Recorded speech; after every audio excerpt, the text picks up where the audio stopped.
everyone, welcome to another episode of Sideline Banter, brought to you by Women of Fantasy Football. I am Sam Holt, and of course, joined as always by my wonderful co-host, Derek Tate. Tate, how are you on this lovely, festive Week 13 that we have to cover? Well, for you viewing this live on YouTube, I don't know what to do with my hands. I feel like Ricky Bobby right now. We went live. I started waving like I was in the stands of a NFL game or something like that. I don't know what it is. I just got a little bit of nervous energy because in one league, Sam, I am 24-0. Hey now. 24-0. 12-0 against the entire league. 12-0 against that pesky median. So I just didn't know where I wanted to go with it, but now we're in the flow of things. Not my best intro, but doing pretty good, all things considered. All things considered. You know, that's okay. As you know, I'm in 10 leagues, and I like to stay, as long as I'm, 60-40 in terms of wins to losses in my ratio of fantasy leagues, I'm good, and I'm sitting about there. I had a pretty gross loss this weekend in one of my dynasty leagues, but despite that loss, I'm still top 2. I'm 8-4 in that, with a very strong chance, as long as my players will stop getting hurt. Then I will have a chance. But I'm a little bit peeved at Baker Mayfield, just needs to protect himself. And do they not understand that we need them, that so many rely on them for so many things? I just need people to stay healthy. You struck a nerve right there with my Buccaneers. And not be suspended. Yeah, it's very feast or famine on the Tate side of things because I'm first place in 4 of my leagues. Okay. And I'm clearly out in the other 3. There's always one. My work league, that's me. And everyone keeps trying to make trades with me. And I'm like, I will take these players down with the ship. I'm not about super teams going into the playoffs, especially in work leagues. So for me, I'm just like, no, they're staying with me. I chose them. We're going down together. It's going to be dark. I started off 1-6 in one league, and I rattled off 3 straight wins, and I was like, "Oh my! I can do it. I can get back into the mix. I just got to win every single game from here on out." And I put up 39 points, 39 in a PPR league. I don't want to talk about it. It's just some of them you just got to move on. Sometimes you got to move on. This week's episode actually is titled Trust Issues. So, guys, with that, if you have any questions heading into Week 13, please throw them in the chat. Tate and I will be sure to get to them as quickly as possible. In terms of what we're going to be covering, not really a big need to cover Monday Night Football. Besides, if you own Christian McCaffrey, you're very happy that you do. And that's pretty much the summary of Monday Night Football. So, in a nutshell, that is it. We've got plenty of other fun things to talk about, Tate. We got players to talk about in regards to how do we trust them going through rest of season. Of course, talk a bit of waivers, and then Thanksgiving fun and shenanigans, do a little bit of preview for Thursday, and your petty parlays at the very end of this show. We've got an action-packed show, and when it comes to Monday Night Football, no need to fear. Christian McCaffrey is here. He's here to save your league. That's all you can really say about Brock Purdy. A lot of picks in the first half. So brutal. Oh, I don't know. So I know that we were asked last week about Ricky Pearsall. Mm-hmm. Yeah, it's time to bench him. Yeah. In terms of, looking for players to trust going forward, when you look at the Niners as a whole, and as they try to work through some of these shenanigans, it's really hard to imagine fully trusting players outside of Christian McCaffrey. George Kittle is kind of on the cusp as well, but someone like Pearsall, because Juwan Jennings is still getting so many looks, he kind of falls off. Pearsall does in terms of your priority list to start, let alone hold on your roster. Well, I think that we know who to trust in that San Francisco offense. CMC, Kittle, and Juwan Jennings looks like the guy to trust, even though he got into a weird altercation after the game, but then upon review, Trayvon Merrick, naughty. Yeah. A little shot to the groin. Happy holidays. Yeah. Are we just going to always is this a new thing? Because he's also been, he's suspended this week going into this week too. Guys, I know that it's a lot. This is a long season. It's a brutal season. Can we just play nice and not spit or punch or kick each other in the groin. Can we all just get along? We all are trying to watch and enjoy and play the same sport we love. Can we leave the horseplay to the side, please? Well, what is happening? I mean, now we're going off the rails a little bit, but yes, it was bound to happen. We're like 5 minutes into the show. It's fine. Although you may be tempted to give your distant relative who always gets under your skin and ask you what you're doing with your life at every holiday gathering, don't punch them in the groin. No spitting. Or spitting. Yes, everyone play nicely. Or you'll be suspended from next Thanksgiving, which for some of you may be a gift, but who knows? Yeah. To get us back on track, I see a couple questions in the chat, so let me go ahead and put those up on the screen for us. This one from Cap for Life. Tight end question. Let's go with just pick one, or you could just rank these 4, Tate. Fannin, Ingram, Barner, and Juwan Johnson. I would have it Fannin, Barner, believe it or not, Ingram, and Juwan Johnson. I mean, I don't know what to do with Juwan Johnson. Just me neither. He had the great start, and then he fell off. Yeah. And it's Tyler Shuck under center. So yeah, I just feel like I trust that Saints offense the least. That's why. Definitely trust that offense the least, but they have so few pass catchers available to them. I feels like he's going to end up with a handful of targets anyways. I'm trying to look at in terms of where they're ranked across Fantasy Life rankings right now. Juwan Johnson is the highest ranked out of those 4, just by a quick comparison. And then behind him, looks like it's going to be Fannin, Ingram, Barner. Yeah, Fannin, Ingram, and Barner. So it's kind of, I'm just going to lean into the rankings on that one. In terms of the matchup this week against the Jets, I think it's a decent matchup as well. So I would think I would lean Juwan Johnson on this one. Or sorry, I would lean against the Dolphins and I would go with him. Who else are they throwing to? And also, it looks like Taysom Hill is back again. So it's kind of such a mixed bag. A little bit of a fly in the ointment, to say the least, there in New Orleans. But I also noticed a question from Mark about defense and special teams. Oh, sure. Entering the fantasy playoffs. My advice, as long as Shedeur Sanders is the starting quarterback for the Cleveland Browns, I would target those defenses. Sam, I'm happy for him that he got his first win. Yeah. In first start. Yeah. Awesome. And I understand that, deep pass, rolling right, hit Isaiah Bond in stride. It was great. Yes, that is something that is super positive and a confidence builder. But upon reviewing the tape, the all-22, it was a mess. Still some very questionable concepts, in particular in pass protection. While they try to do him a favor by keeping folks in and chipping, there was still free runners right through the B gap, and that got to Shedeur a little bit early, which I feel like, even dating back to his days in Colorado, Sam, if you pressure him early, gets a little skittish in the pocket, and he has a tendency to drift and just bail from clean pockets. I think that's going to get him in trouble when he's not playing a team named the Las Vegas Raiders, even as early as this upcoming weekend against the San Francisco 49ers. So, yeah, I mean, I think you're going to see a lot of up and down, but he probably could have had 3 interceptions on the day. He only finished with 1. He only had 1 sack miraculously. But I could see some real learning experiences for Shedeur Sanders if the issues that I saw on tape persist.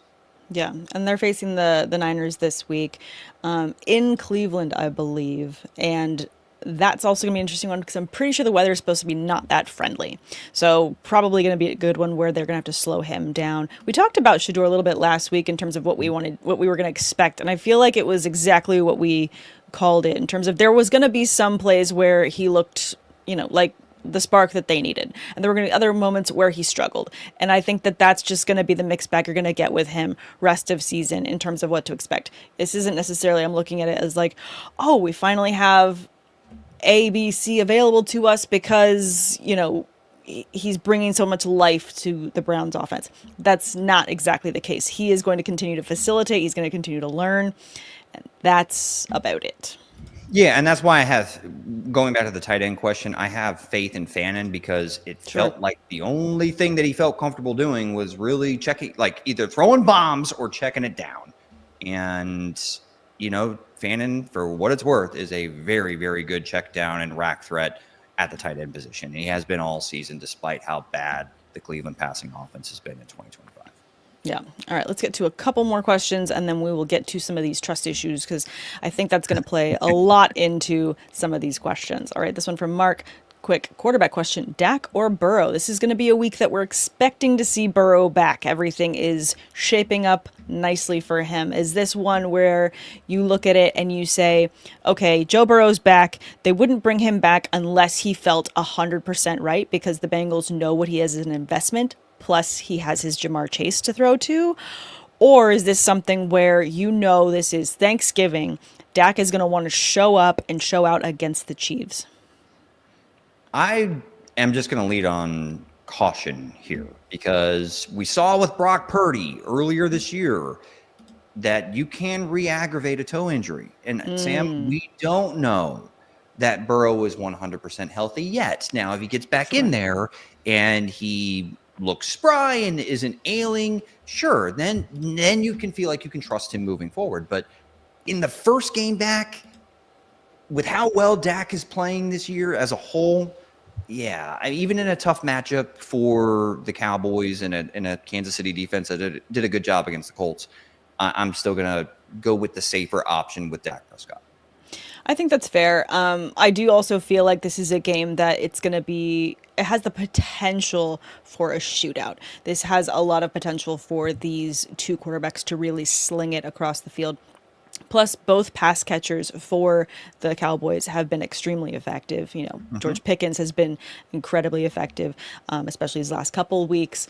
Looking at the matchup for Burrow, which also makes me nervous, is this is a divisional matchup, and the AFC North is really good at beating up on each other and finding and exploiting those weaknesses. So watching the Bengals go up against the Ravens, who have not been amazing on defense like they normally have, for whatever reason, it's like a stage issue where these teams, my teams, as soon as we show up against each other, oh, I left my clown up there. So it's normally a Steelers thing right there. My bad. I do another show where we talk about it, Welcome to Derry, and I was like, oh, sorry, that's Pennywise, not a Steelers logo. My bad. Just saying, the way we play against each other is very tough and scary at times. I can understand that. Last year, it was a lot of shootouts between the Ravens and the Bengals. And while not much has changed for the Bengals defensively, Lamar doesn't look quite right. And maybe we'll talk about him later here in a little bit.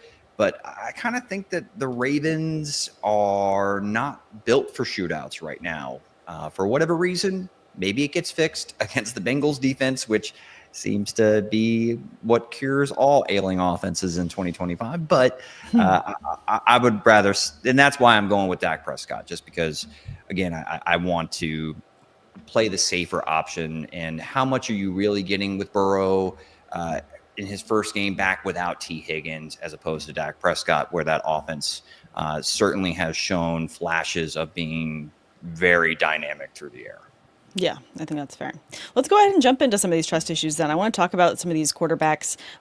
Let's talk about Lamar Jackson. You kind of teed him off well for us there in terms of how you see him, how he's been this season. Just looking at, his fantasy points across the board, it's been a bit feast or famine, and we're heading into Thanksgiving weekend, so I think we all want to feast. Is this a situation where you're looking at him going up against the Bengals, according to ESPN? He's facing an opponent that is 30th against the position. So the Bengals are very beatable by quarterbacks. This should be a get-right game for him, but can you trust it? Should be. It should be. But, Sam, over the last two games, and they've played the Cleveland Browns and the New York Jets, mind you, two pretty bad football teams. Where do you think Lamar Jackson ranks just at the quarterback position over the last 2 weeks? Last 2 weeks. Do I cheat and check, or do I actually take a guess? Well, I'm going to guess he's outside the top 12. He's QB 26. 26th. Pretty bad. And 193 yards passing and 2 interceptions against the Cleveland Browns. Okay, they're a really good defense. Okay, one bad game. Follows it up against the New York Jets, Sam, with 153 yards passing and no touchdowns again through the air. So, okay, he's a dynamic runner, though, right? And hamstring, he's 4 games removed now from that hamstring injury. Yeah. Sam, over the since week 9, since he's returned from the hamstring injury, he was out over a month. He's averaging just 17 rushing yards per game. Yeah. 17. And that is fewer rushing yards per game than Dylan Gabriel. And he's averaging fewer rushing yards per attempt than Davis Mills during that same span. Don't love it. I say all that to say this. What makes Lamar a cheat code as a fantasy quarterback is obviously what he gives you with his legs in addition to his arm. Well, it's not clicking right now through the air, and he's not giving you anything what we're used to from him as a runner. And the Jets are a bad football team. It's not like he's played, just nothing but stout defenses since he's returned. Sam, I'm a little bit concerned about Lamar Jackson, and I do have some trust issues. Yeah, I think that those are fair and really valid. I mean, just looking at the points, the raw box score is saying what he's given fantasy managers the last 2 weeks alone. I mean, week 10 was also very concerning. It's a lot. And as we gear up, shaping our squads going into the playoffs as well, some playoffs, coming up sooner than others, it is very worrisome. And this is a situation where this weekend does look like a complete get-right game. This should be something where he pops back up into the over 20 fantasy points situation. If he doesn't do that this week, I mean, you're going to start sounding some alarms. Well, I'll ask. So he's playing the Cincinnati Bengals, and Jacoby Brissett is playing the Tampa Bay Buccaneers. Who would you rather start? Oof. It feels too spicy to try and say Jacoby Brissett over Lamar Jackson. I understand. It does, especially because when you look at the opponent ranking against both of them, again, the opponent ranking for Lamar, Bengals are 30th against the position, Bucks are 28th. So splitting hairs again in terms of going up against teams that should completely create situations where they'll win. Maybe the edge here is knowing there's going to be some interesting weather happening in Ohio this weekend gives me the edge to say, let's go stay down south and lean towards Brissett. Well, he also picked up a toe injury too, Sam. Like Lamar showed up on the injury report this week with a toe injury. I don't like that. So, I mean, I think 2 weeks ago it was his knee. So I'm not really clearly, like with his rushing production and the stout drop, something is not right for Lamar because this isn't what we're used to seeing. So I think that there's reason to expect that ultra high must start, set it, forget it, maybe doesn't apply to Lamar right now. Yeah, I think so. So you brought up Jacoby Brissett, and he's another player that I wanted to discuss just because we're talking about trust issues and other players that we do trust. Brissett has become someone we can trust, but I do see a storm on the horizon in terms of the coming weeks. You mentioned this weekend he's got a great matchup against the Bucks. However, weeks 14 and 15, I am quite nervous about what this looks like. He's got the Rams and he's got the Texans. Both defenses absolutely smite opposing quarterbacks. So in terms of looking for streaming options, this is the week that you've got for Brissett. The next 2 weeks after that, I am very concerned in terms of staying trusted with him in my lineup. I would definitely be looking elsewhere just because these defenses are hell bent on causing problems for opposing quarterbacks. 100%. He's proven that he's a reliable streaming option. Yeah. But yeah, I don't think he's entered must start, set it or forget it range either, even though like his passing numbers have been that. I'm still not going to go too far, but yeah, I mean, this matchup against the Tampa Bay Buccaneers defense that is struggling and giving up all kinds of explosives, I don't think it's crazy to say that he's a top 12 play at all. No, I don't think so. All right, before we jump to running backs in terms of trust issues, let's jump to a couple more questions because I see a lot in the chat. And guys, we haven't forgotten about you. I just want to make sure that we hit all of our lovely talking points today. So I see this one from Jeff Rogers. Guys, I will scroll back up and get to the rest of these. This one is Mechie or Troy Franklin. Interesting because Mechie is a player that is when he entered the league, everyone was really excited about him. A great college prospect coming in, and then he found out, and we all found out that he had cancer, and he had to go and deal and battle that. Incredible story, him getting back to playing and jumping around to different teams. Now, finally seeing some light, so he's kind of exciting. But Franklin has been fantastic for the Broncos. So between these two, I'm gut is saying Franklin, though Mechie's got a very hot hand right now. Yeah, I'm very happy for John Mechie, and the reason why I think it's a valid question is that Mechie is in consecutive games now seeing 80+% of the offensive snaps and saw season high 7 targets last week and was efficient with it. 6 catches, 65 yards and a score. That's awesome. Touchdown in each of the last 2 games.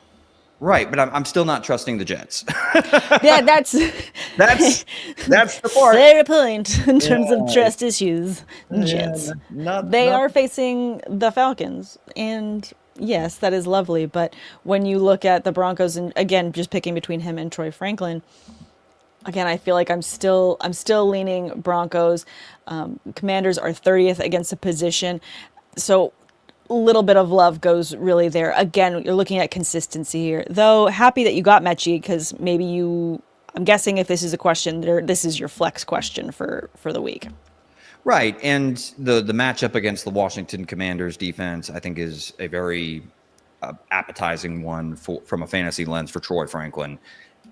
So even though the Broncos have traditionally been tough to figure out why they get off to slow starts every week, Franklin's role has been pretty consistent. In particular over the last month. So yeah, Franklin over Mechie this week for me. Yeah, I agree. All right, let's see. Going to scroll up a little bit. Looks like this one from SJMP.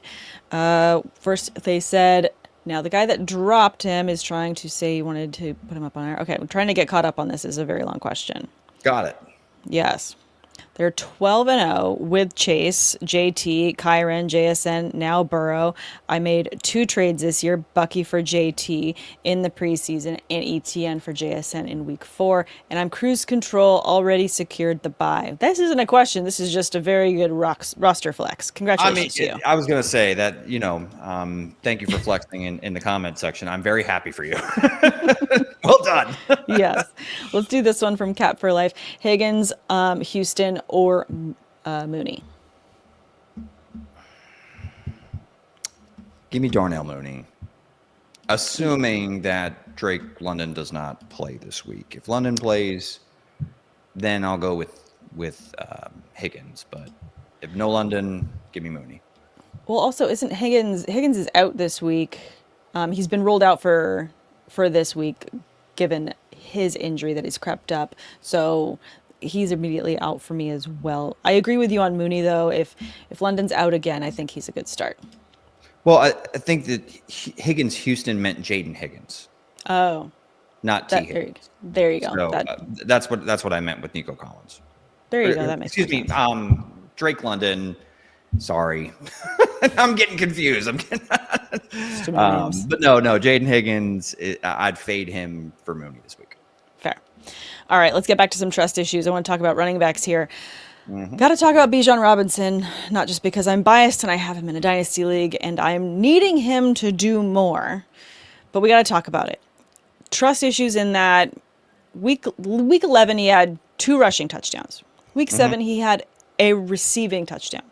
Week 6, a rushing touchdown. In between that week 6 to now, it has been scant to find touchdowns for Bijan Robinson. So it's a bit of feast or famine. Rest of season schedule, they've got Jets, Seahawks, Bucks, Cardinals, Rams in week 17. Again, that's the one I'm going to be most nervous about. I'm trying to find my spark again so I can find hope for my Bijan Robinson. But with how consistent Tyler Algier is at vulturing those touchdowns, I'm very nervous. at taking him through the fantasy playoffs. I can't do anything about it. I'm starting him. He's going down with the ship if it happens, but I'm nervous. Are you just looking for me to infuse some confidence? Yes, make me feel better. I have trust issues. This isn't a therapy session, but it is. Like, help me. Okay. Look, I wish that I could sit here and break down every single, schematic reason that, Zach Robinson wants to roll in Tyler Algier specifically near the goal line when Bijan Robinson is an absolute freak show.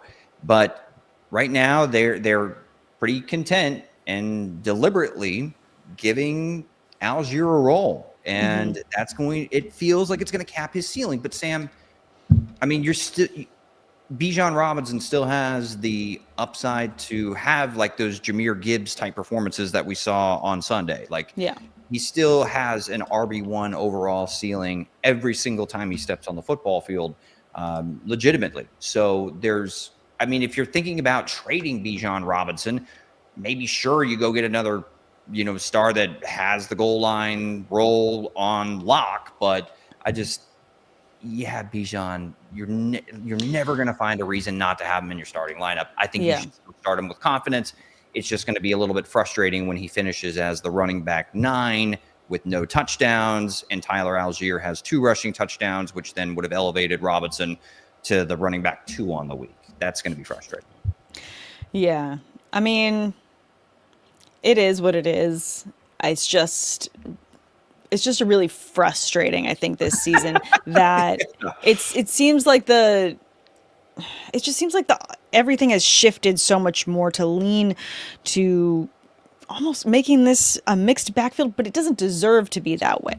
So it's very frustrating, and I need the offensive coordinator to get his shit together for the Falcons. Arthur Smith is not there anymore, and it's still I know. It should get better, but it's not. Let's move on to another running back before I get more flustered. You've got Kareem Hunt on this list, who has been extremely consistent, but it looks like we're going to be getting Isaiah Pacheco back. Well, that's the thing. Can the Kansas City Chiefs realistically go back to Pacheco when Kareem Hunt has been pretty darn consistently the better option, certainly in short-yardage situations? Sam, he has a touchdown in 4 straight games. Okay. He's seen his carries increase in 4 consecutive games. Okay. Season high 30 carries in week number 12 in a must-win game. Check. And he's seen over 70% of the offensive snaps now in 3 straight contests. Sam, I understand that Kareem Hunt does not have the juice that he used to back in his first stint with the Kansas City Chiefs. But this type of volume for a team that seems to have its fair share of finishing drives in red zone goal-to-go situations in 2025, he seems to be a pretty damn safe bet as a running back 2 in your starting lineup, and you probably got him as a flex, late in fantasy drafts, so he's probably your running back 3 or running back 4. I think you can trust him based off the usage we have seen over the last month. Yeah. I mean, he's had a rushing touchdown in the last 4 games. Very, very consistent. Steady floor there for you in terms of return against Dallas this week. Again, I don't know. I think I'm always a little bit nervous when you have a running back coming back, but this is also Andy Reid. And I feel like when things work well and they have a formula to them, he sticks with them. The Cowboys are 21st against the position. I feel like this is going to be a game where we're going to see a lot of maybe both Kareem Hunt and Isaiah Pacheco. Maybe Pacheco is a bit more involved in the passing game, and you've got Kareem Hunt kind of as more of a goal line type situation set up. But this is definitely something where I don't necessarily want to be starting. If I had both of these running backs, I would be very frustrated because I would feel very concerned as to which to start. But hopefully no one's in that situation. See, last year I felt like when Isaiah Pacheco got hurt and then was able to come back towards the very end of the season, there was a reason why everybody was worried about Pacheco heading into 2025 because clearly Kareem Hunt became the preferred option, in particular in goal-to-go situations. So I think that we have over a year sample size of Hunt being clearly preferred as the more valuable fantasy guy. And even if Pacheco is sprinkled in with 3 to 5 carries, I think now with this team needing to win, they're not in a experiment and let's see what works, what doesn't. Let's sprinkle in Brashard Smith. No, this team has to win in order, but pretty much not every single week, but their margin of error is very small for them to be able to make it into the postseason. And that's all they really care about. If they trust Kareem Hunt more, I expect to see more Kareem. And I feel like you can trust him in your fantasy lineup entering the fantasy football playoffs. And then looking at the rest of the schedule too after Dallas, I mean, again, you've got the Houston Texans, which are very concerning in terms of a defense to stack up against. But then it's Chargers, Titans, Denver a tiny bit, and then you've got the Raiders. So not the worst schedule going forward, but definitely one where maybe he goes from being an RB2 to a flex, depending on the defense he's facing. Sure. No, you're going to have some weeks where you feel more comfortable starting him. No, 100%. This week though, if I had Kareem Hunt and he's been getting me some sufficient points, I'm going to still start him this week. 100% against Dallas. Yep. All right. We've got a running back question here, or this one I want to get to. Let's see. Hey y'all, I'm 8-4. Would you trade away Javonte, Franklin, Bowers to get JT and Sutton and Gadsden? Ooh, this is an interesting trade question. And then adding into this that their RBs are Kyron, Jacobs, Javonte, E. Wilson, Corum, Tootin. My wide receivers are JSN, Lamb, Franklin, Watson, Godwin, Reed on IR. Yeah, it's 100%. really... Yeah, this feels like a solid trade in terms of value, and congratulations on your championship early. That's a great roster. That's a very good roster. I don't like saying this because I love Brock Bowers. I just don't trust the Las Vegas Raiders offense for him to really consistently return on that value. You're just going to have a lot of spike weeks, which means give me Gadsden. As far as a fine trade-off. You're not losing a ton there. You're losing a little bit of a ceiling, but still fine. Franklin Sutton, we've had the conversation. Sure, Franklin seems to be a little bit better right now, but Sutton's still there and can deliver some big games. But Jonathan Taylor's running back 1 overall. If you can get him. Especially with that roster. There's always going to be some trade-off with a trade like this where you're like, okay, well, I'm going to be taking a hit here, but is the rest of my roster strong enough to balance out the hit I'm taking with this so I can gain this? This is a win in terms of how I'm valuing this trade. So, yes, 100%. Hit accept. And again, congratulations, really, on your win. One more running back to talk about trust issues with. I mean, this is kind of shaping up to be a lot, but I feel like there's a lot of trust issues with the Giants, just from a lot of different standpoints. Talk about Tyrone Tracy in terms of not just this weekend, but let's go into rest of the season as well. This week, they are facing the Patriots, who are 24th. They're facing the Patriots, who are a rough defense for the Giants. So this is a very concerning game. Yeah. Sam, this one's a tricky one to figure out because Jameis Winston takes over under center, right? Mm-hmm. One thing that is consistent is he's very entertaining whenever he gets the chance to get onto it. He is fun to watch. I'll give him that. He is a fun guy to watch. Some of those passes this week, it was like the ball went up and you're like, is it going to come back down? The arc was insane. So much fun to watch. It's like somebody was trying to practice receiving punts on the jug machine. Yes. And, the angle's too steep. You gotta adjust it. When it comes to Tyrone Tracy Jr., though, I mean, when you look at the last 2 games, if you could guarantee me this type of volume, I mean, 19 plus carries, 3 plus receptions, 120 plus total yards. Yeah. Wow. And the involvement is there in the passing game. So, I mean, but that was with Jameis Winston under center. And he did it against the Green Bay Packers, so I feel like maybe you could trust him. Like, who do you trust more right now? Do you trust Tyrone Tracy or Kareem Hunt more? Oof, probably Kareem Hunt. That's a weird line. Me too. I mean, at the very least, I feel a little bit more confident they're going to be able to generate scoring drives, but I'll tip my hat to the Giants. They are battling. Even though they've lost Neighbors and Scattaboo and they fired their head coach, it still, this team has been competitive. Yeah. I mean, they damn near beat the Lions, Sam. It took like a 60-yard field goal to send it to overtime from Detroit. Yeah, that was a wild game. But honestly, one that they were in a great shape to win, and then they found ways to lose. So I think that, I mean, in a must pick this week, who would I start? And I have both Hunt or Tracy. Given the matchup, I'd be starting Hunt. But after this, Giants have a bye week 14, and then they've got Commanders, Vikings, Vegas, Dallas. I mean, I would feel decent flexing Tyrone Tracy in those matchups starting week 15. This week, I'm very nervous. Yeah, I mean, this week I'm definitely fading him, and then he's got the week 14 bye, so you're not going to really see him again probably until your fantasy playoffs begin.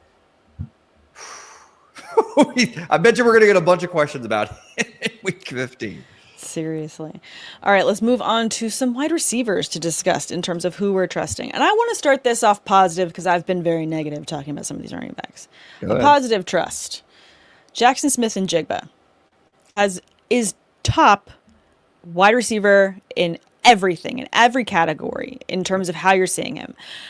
I don't know that there's another receiver, as I look at the top list, that I feel more comfortable with on my roster rest of season than JSN. I mean, everyone else, when you look at just the top receivers, there's question marks. Looking at, again, in terms of total fantasy points right now for the whole season, George Pickens is a number 2. Okay, well, that's going to end up evening out at some point with him and CeeDee Lamb. Amon-Ra St. Brown, the Lions are finding ways to make others available. Gibbs has been incredibly successful. Puka Nacua, got a little bit dinged up. Devontae Adams is starting to get a lot of targets. Jamar Chase, if he just doesn't spit at people, will stay, on the field and be better. But he's got Burrow coming back from injury. There's a lot of just little nitpicky things on other receivers, and it's just trust meter going through the roof for JSN. Yeah, there's no reason to not put him as the wide receiver 1 overall. Yeah, every week. It doesn't seem to matter the matchup. I mean, against the Rams, Sam, and the Rams defense has been really damn good. They're the number 1 scoring defense in the NFL right now, and he went for 9 for 105. Mm-hmm. Like, it's explosive plays. He can beat you underneath. He can literally beat you on all 3 levels of the football field, and he's being schemed up, and clearly him and Sam Darnold are seeing the defense through the same set of eyes, and JSN's ability as a route runner to be able to separate. I mean, God, he does it all. So, yeah, I'm with you. He is the definitive wide receiver 1 until somebody else makes a even stronger case, which is pretty much impossible right now, or JSN comes back down to earth. But for right now, yeah, I mean, he's without question the wide receiver 1 overall every week. I just wish I had him in more leagues, because I know that as I tuck myself in at night, I would stretch, yawn, and I have JSN, and I would feel good about it. But, that's not the situation that we're in. Yeah, my microphone. I know. We are live. Just a little bit. It's fine. All right, another wide receiver to talk about. This one, more nervous about. We've got Justin Jefferson on the list here. He's been held under 10 fantasy points in the last 3 weeks. A little bit feeling like he's hamstrung by JJ McCarthy. Is that the only issue he's facing, though? Because it's just, he's kind of doing a bit of a track meet. He's not getting the catches, and then even when they're going his way, he's not able to grab them. It's just not looking very promising for Justin Jefferson. I would have to say, because of the track record that we've seen from Justin Jefferson since the moment he stepped on an NFL field, that if there are issues, it has to do with the quarterback. Yeah. And I don't like saying that because I understand J.J. McCarthy was injured his rookie year. And I understand that, he's made 6 starts in the NFL. He's a young kid, 22 years old. He doesn't have it right now, Sam. Nope. And the feet are a mess. He looks overwhelmed. The ball placement issues have been consistent when he's on the field. And this past week, he's been saving some of these performances with coming on late and kind of showing more flashes late in games. Mm-hmm. But this one, it was bad from start to finish. And now it comes out that he's got a concussion, right? Mm-hmm. Or he's in concussion protocol anyway. Max Brosmer could make his first start. I understand you're going, you should. He's an undrafted rookie. But I like this kid's game. Okay. I think he plays. He plays faster. I think he play like mentally.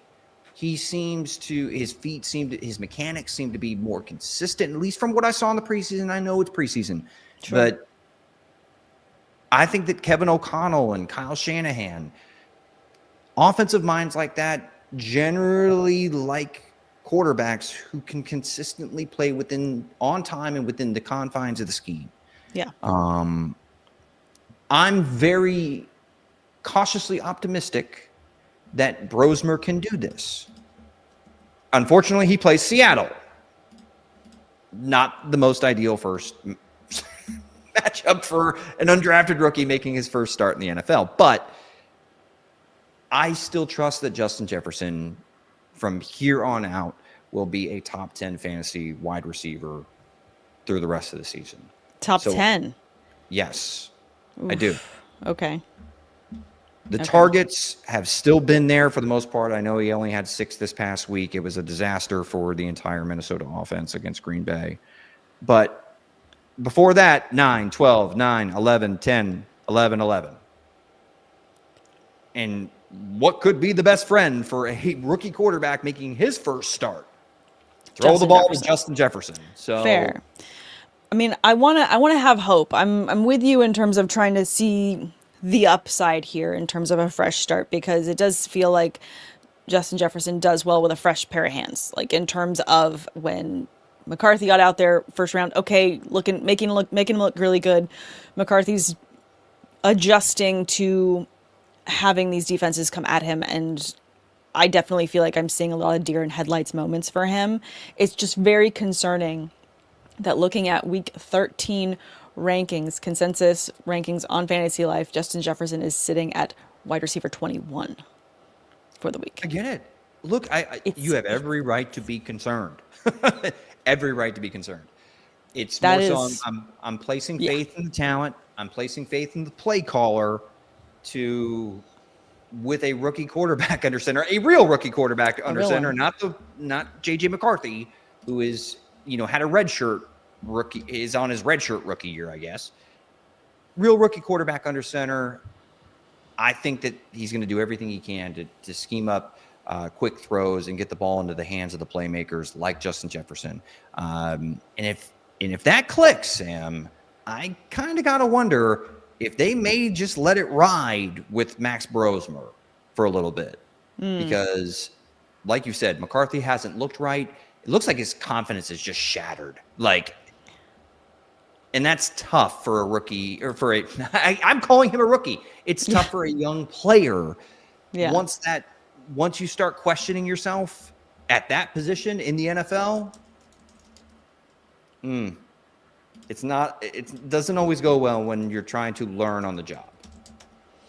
Yeah, it just doesn't always lean in your favor. I mean,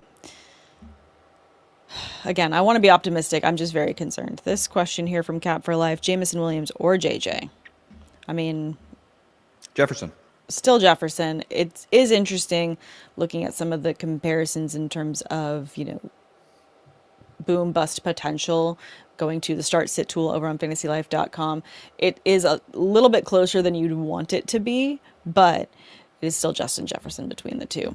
And it's still the Green Bay defense this weekend. So it's not a much better matchup for Williams than it is for Justin Jefferson. Facts. All right, one more receiver to talk about before we move on. I am excited to talk about these Thanksgiving games because there's going to be some fun matchups here. But let's talk about A.J. Brown. This is a player that not but a week and a half ago, he said, don't start me. If you have me in fantasy, don't start me. He was sounding very much of low confidence in the team, not necessarily in himself, but in terms of his being utilized. And then this week he goes and gets 8 receptions, 110 yards, and a touchdown. So in my notes, I'm going to read this Ron Burgundy style. He's back? Question mark? I don't know. We don't know.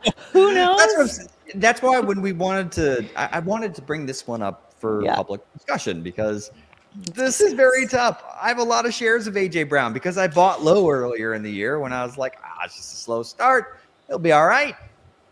Yeah. He'll be all right, right? Right. I don't know. You can hear the wavering tone in your voice. Yeah, and it's like as every week goes by and you keep head scratcher after head scratcher, and it's just like, well, damn, is he going to be all right? Did I just make a really big mistake? What did I do? Yeah. So full PPR format, Sam, he's the wide receiver 27 in points per game. And this was after the big performance against the Dallas Cowboys. 22nd in targets, 25th in receptions. The real problem here, Sam, is he's incredibly volatile. I mean, in 30% of his games this year, he has scored fewer than 5 fantasy points. Yeah, no, it's bad. In full PPR formats. Not a fan. I mean, I'm going to ask you because, again, meeting of the minds here. Is A.J. Brown a must-start wide receiver? Because there are some matchups on this schedule to finish out the year that look pretty damn good on paper that we should be able to trust, like Chicago.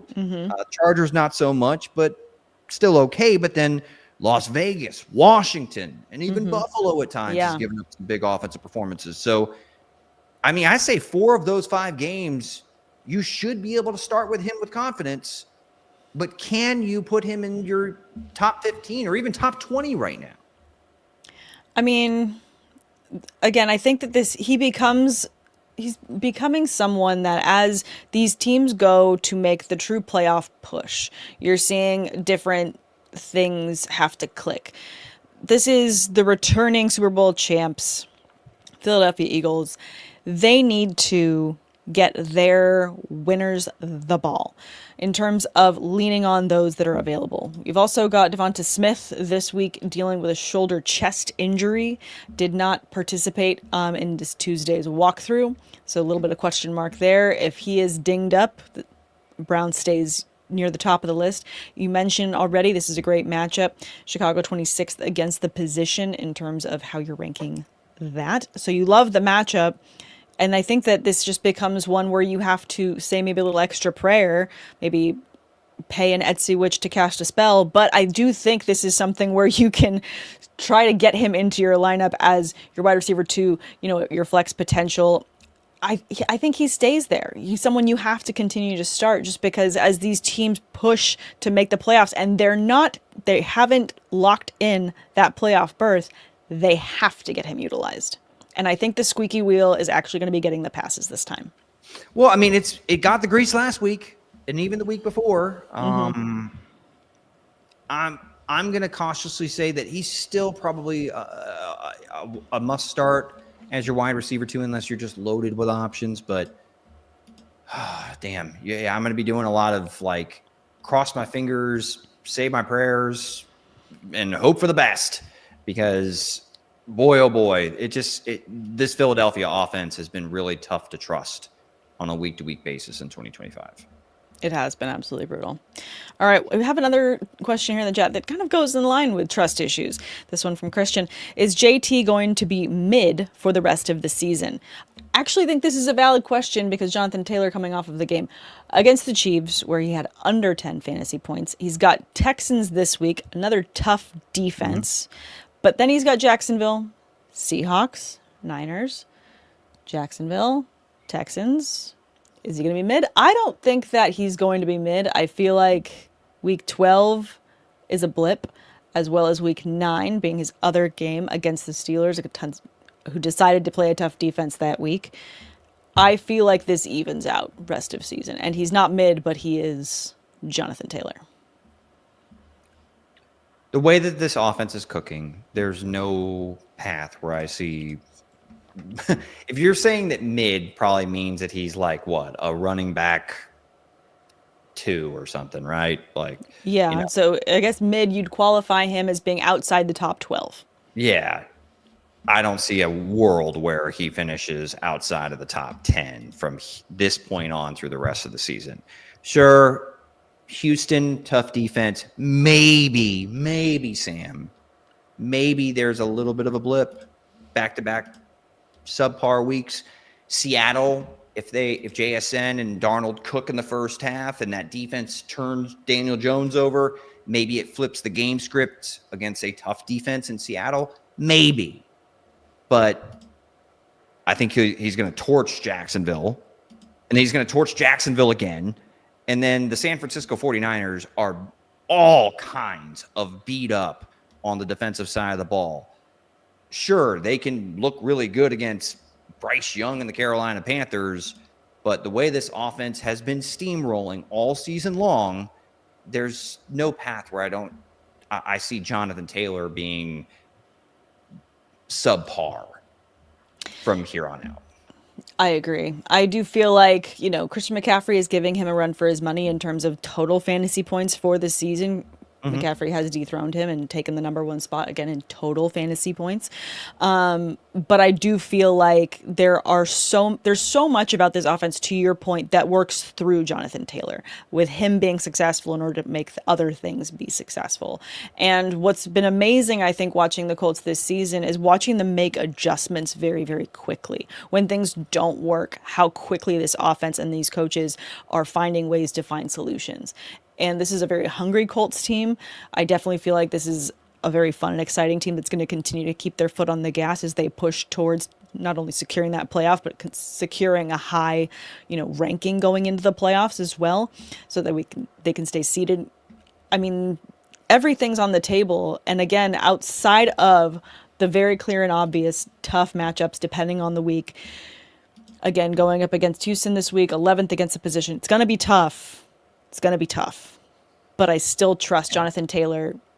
Would I say with my life, at least with my fantasy roster, maybe with my life. If my life was just him holding the ball, I think it'd be fine. Yeah, I mean, we've seen him have success against other really elite defenses just earlier this year too. I know he didn't have a great game against the Chiefs. Hey, they sold out to stop him. Yeah, they did. It happens sometimes. But Jonathan Taylor back in week 2 rushed for 165 yards against the Denver Broncos. Like, he's capable, even in tough matchups, of absolutely going ballistic. Yeah. So let's not be scared. Let's stay positive. Have it's going to be great. Have faith. Let's go. Let's go. All right. As we gear up to talk about some of these amazing Thanksgiving Day matchups, I want to talk about something petty, because what are we people talking about at Thanksgiving? Things they shouldn't be talking about to cause grievances. So let's talk about some petty parlays, guys. Tate is always looking for fun parlays for us. This is not just a parlay bet where, it's a clear and obvious, okay, this guy's going to have a great week, but there's an extra edge. There's some saltiness. There is some drama with these parlays. Tate, let's jump into them. Yeah, it's time for the Tater Parlay of the day. Count them with me, kids. 1, 2, 3-leg parlay. Happy Thanksgiving, by the way. Happy Thanksgiving. So, Sam, what's worse than losing your job? Oh, what's worse than losing my job? Yeah. I don't know. I hold jobs higher than relationships, so I can't imagine a breakup being worse. But I don't. That says a lot about my workaholicness, but I don't know what's worse. I know. I was like, you didn't cue me up well for this. I'm like, I don't know. That's probably the worst thing. The outline of the show, like, hey, I'm going to hit you with what's worse than losing your job, right? To start off petty parlays. Losing my fantasy league? No. Let's stay focused, shall we? I'll get to my point. Okay. When it comes to the life of a backup quarterback in the NFL. Yes. Yes. It's one thing to not have a starting job as a quarterback, and it's a whole other thing to lose your job in an advertisement for Progressive as the backup quarterback. And they, by the way, Progressive, brilliant job marketing. But Jacoby Brissett was part of that, backup, ad campaign for Progressive in 2024, and he lost his job to Teddy Bridgewater. So I am setting up a narrative that if Baker Mayfield is unavailable for the Tampa Bay Buccaneers and Teddy Bridgewater draws the start against the Arizona Cardinals, that Jacoby Brissett is going to exact some petty revenge for him losing his job at Progressive as it's a deep cut. I like de it. facto backup on air for commercials. That's a silly. It's a battle of the backups, I'm really reaching, but it's the battle of the backups. I'm creating my own petty narrative here on Petty That's Parlays. fine. I'm here for it. So look, Tampa Bay Buccaneers just got torched by Matthew Stafford. The week before, they gave up 3 passing touchdowns and 3 rushing touchdowns to Josh Allen. I'm not predicting 6 total touchdowns for Jacoby Brissett, but I am predicting over 280 yards passing and 3 scores through the air for Jacoby Brissett. Ooh. So I think that's actually very achievable, and especially when you look at their pass catchers that are available. Dre McBride has had a lot of success with Brissett. Michael Wilson also becoming a standout with, Harrison dealing with an injury as well. So I do feel like there is some edge to this one, especially in this matchup. And again, looking for bright spots for your fantasy starters in terms of high point potential. I like it. Don't forget about Greg Dortch. No, Dorchland. Mayor of Dorchland, my good friend LQ. Check him out over on NFL Network. Moving on to the Black Friday game, Sam. Black Friday! Yeah. While you're doing some shopping, the Chicago Bears will be taking on the defending Super Bowl champion Philadelphia Eagles. And while most people remember DeAndre Swift's tenure in the NFL, beginning with the Detroit Lions, he did have a 1-year pit stop with the Philadelphia Eagles. Yes, he did. So, of course, he was one and done in Philly, and they went ahead and, let him go and immediately paid Saquon Barkley a market value contract. And it resulted in Saquon having a, historic season. Just his first year with Philly. But can't tell me that there isn't a small part of DeAndre Swift that isn't a little bit petty that they chose to let him walk and immediately sign Saquon in free agency. Yes. So give me an anytime touchdown, Sam. And I'm also going to do over 80 total yards in this game simply because I can't trust the Philadelphia offense to blow teams off the football field, because even when they do get out to a 21-point lead, they give it up against the Dallas Cowboys. So I do expect to see a heavy dose of DeAndre Swift on the ground and in the passing game. Even though it's a stout Philly defense, that's why I'm going total yards, and I do think he finds the end zone once against his former team. I like that one. I think that would definitely be a fun matchup. I'm excited about this Black Friday game as well. I mean, I think that this is going to be a tough run game for him, but Philly has been finding ways to make things more difficult for themselves, and I could see this being a situation where the run game gets some work done against this Philly defense. So I like it. What is your third petty parlay for us? The third and final one. Oh, this might be my favorite. We were just talking about how good the Seattle Seahawks are playing this year, Sam. Oh, yeah. And part of the reason JSN is doing his thing is because Sam Darnold is slinging the rock and proving that his Slay. Slaying, I guess it is the holiday season after all. But Slay. So we're seeing that Sam Darnold's 2024 breakout year was not just a fluke. And he was with the Minnesota Vikings when he had that breakout season. What I think and why I think this might be a little bit petty is because while Sam Darnold certainly fell into a great spot in a team that he clearly believed in him and an offensive coordinator that he's had experience with, it was still something that he just led the Vikings to 14 wins. And the guy that they decided to move forward with instead of bringing back Sam Darnold has struggled, to say the very least. So it may not be petty because Sam Darnold's probably thankful that they gave him the opportunity there in Minnesota, but it is his chance to validate to his old coach and organization that decided to move on from him and part ways this offseason that y'all made a mistake. Go ahead. Give me 4 touchdown passes. Ooh. Aggressive. 4 touchdown passes. I think JSN gets 2 of them against a pretty solid Vikings defense.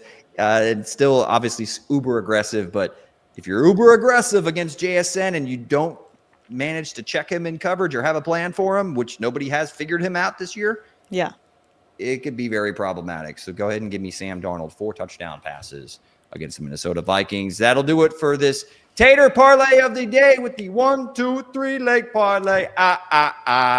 Good luck out there, kids. I love that one. I think that's my favorite of these petty parlays because I do feel like, I mean, first of all, Sam Darnold, a professional. You know, he understands the business and he understands where he sits with different things. You know, watching him in interviews and I've gotten the chance to talk to him and ask a couple questions too when he was a backup for the Niners. He understands different situations that he's put in. When we saw his success with the Vikings last year and they didn't bring him back, I was livid for him. Now he's with the Seahawks and they're absolutely playing to his strengths and he's having immense success. I 100% believe that there is a lot of that in the back of his mind, if not his mind, in the fans' minds. They're playing Seattle at home. You can't tell me the 12th man's not going to have a huge effect on the Vikings and causing problems for them as well because they're so behind Darnold, leading them to an 8-3 season. Meanwhile, the Vikings sitting here at 4-7. Love Darnold this week. Yeah, no, I was kind of curious what you were going to think about that. I mean, also Sam Darnold, who was once a backup quarterback, why didn't he get a call from Progressive?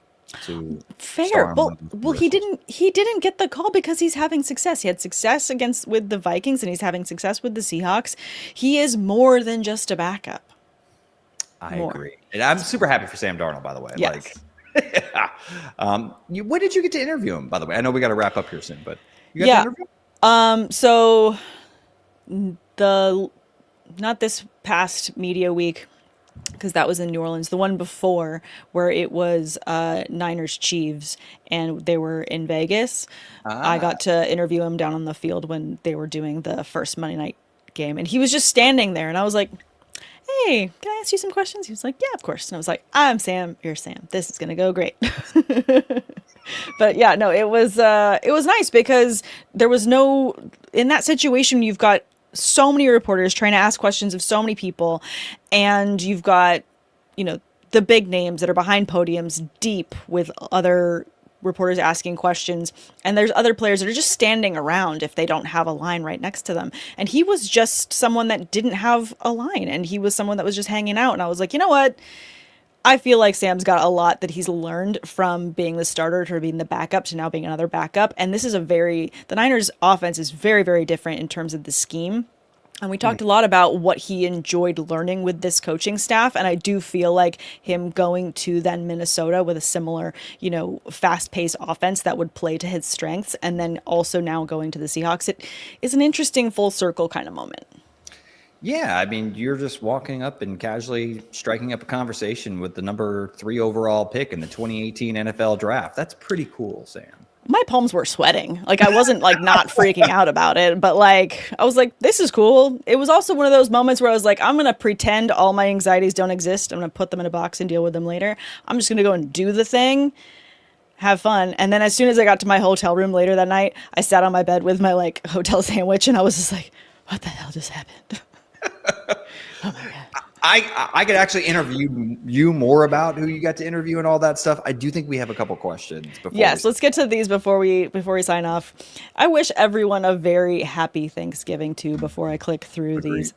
And we will end the show with going through our favorite Thanksgiving sides. But let's get to a couple questions. This one from Cap for Life. Coming back from this question, they want to layer in DJ Moore, Mooney, or Higgins. Are we talking about T. Higgins? He's already out, so I'm assuming it's Jaden Higgins. Yes, let's go with that. I'll roll with Mooney. DJ Moore, it's nice that he caught 2 touchdown passes, but that offense has been a little bit tricky to trust as far as the target distribution. They're getting Luther Burden a little bit more involved. Hey, Colson Loveland, Sam. Hey, it's happening again. Yeah, I think the mix of pass catchers being available makes me a little bit concerned for consistency from Moore. Again, great that he got involved. I will also go Mooney there. Let's see, this one from Joseph. If Baker Mayfield plays, who should I start, Tez Johnson or Mechie? I would... Tez? Yeah. Okay. Because there's not a lot of pass catchers for the Jets, and Mechie does have some consistency here. There's not a lot of passing going on in New York. I'm just saying. He's got a hot hand, and he's doing well. Tez Johnson feels a little bit hit miss. You're probably not wrong, but I understand the helmet behind you says why you're picking Tez Johnson. However, fine. No, I'm not gonna say that what you should do. I'm gonna tell Joseph I would pick Mechie. You can say you would pick Tez, and he can flip a coin. I would go with Tez. There you go. This is how it works. Or you can go play with the start sit tool over on fantasylife.com and play with that, which is also a lot of fun. All right, let's see. This one from Joe. If Irving doesn't play this week due to his mental health, which I do hope he gets better. Yes, we all hope that. Is Sean Tucker a must start? Mm-hmm. Yeah, I mean, quantify must start always depends on the context and the situation. But do I feel confident that he could be a top 20 option at running back? Yes, I do. Yeah, I think that's fair. All right, last one from Joseph, and then we'll be wishing you all a happy Thanksgiving as we talk about our favorite Thanksgiving sides. Joe, lastly, Javonte Williams or Egbuka? Javonte Williams. I definitely, if Baker does not start, it's definitely Javonte for me. Because I don't know what to expect from Teddy Bridgewater. But if Baker plays, I mean, we did just see what the Kansas City Chiefs defense did to Jonathan Taylor. Yeah. I think that does cap the upside for Javonte Williams. I think he then becomes a touchdown-dependent option.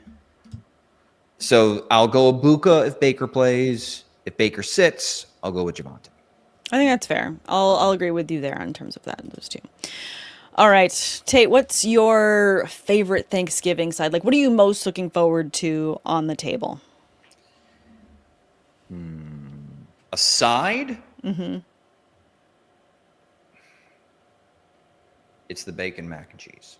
Ooh, bacon mac and cheese. Yeah. That is a good one.